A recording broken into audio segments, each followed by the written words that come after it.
Bonjour tout le monde. Aujourd'hui, j'aimerais vous partager les différentes discussions qu'on a eues avec l'employeur concernant l'amélioration des horaires. À l'été 2022, l'employeur nous fait une offre de retirer les 3 bouts pour l'assignation d'automne 2022. Au moment où l'employeur nous fait cette offre-là, on a déjà une centaine de chauffeurs qui se sont déjà assignés. Après qu'on ait regardé les horaires, on s'est rendu compte que les horaires proposés par l'employeur étaient de meilleure qualité que les horaires qui avaient déjà été bookés.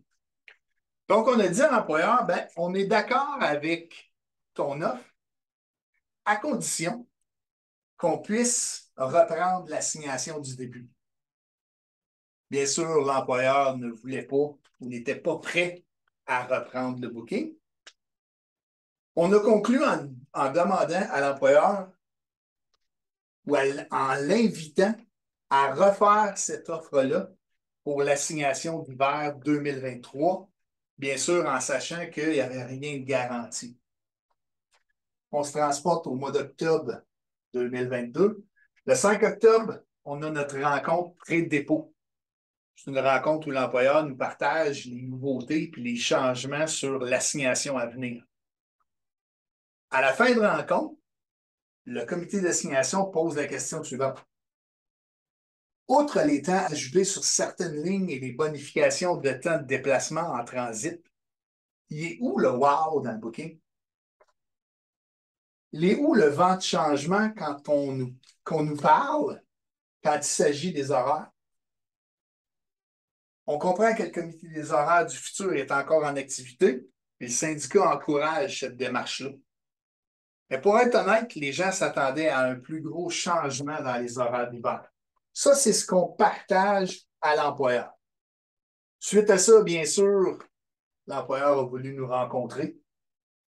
Euh, Puis l'employeur nous est arrivé un petit peu dans un mouvement de panique avec une offre que moi je qualifie d'un diachylon sur une plaie ouverte.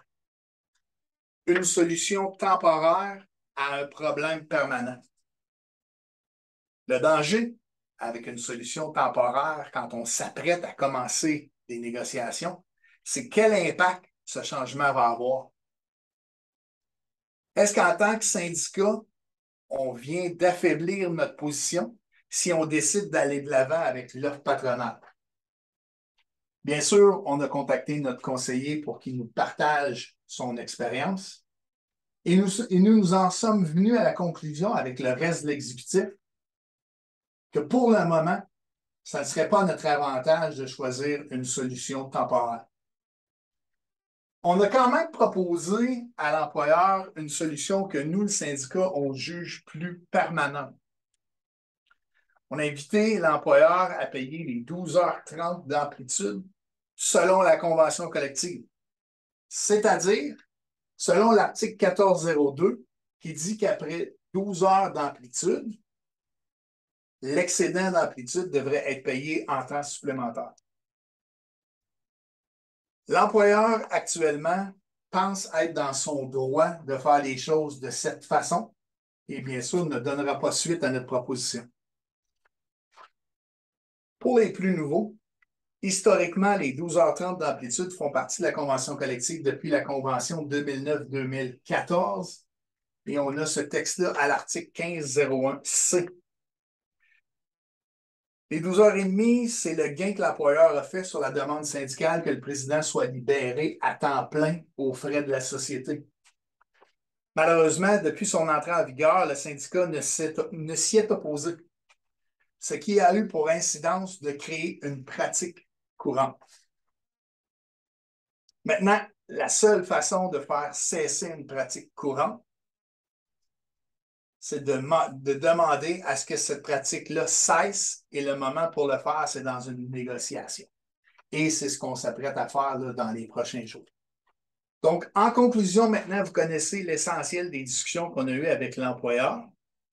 Donc, la prochaine fois qu'un membre de l'employeur vous dira c'est à cause du syndicat, Rappelez-lui donc que ça prend toujours deux pour danser un tango. Comme d'habitude, si vous avez des questions, n'hésitez pas. Là-dessus, je vous souhaite une excellente semaine.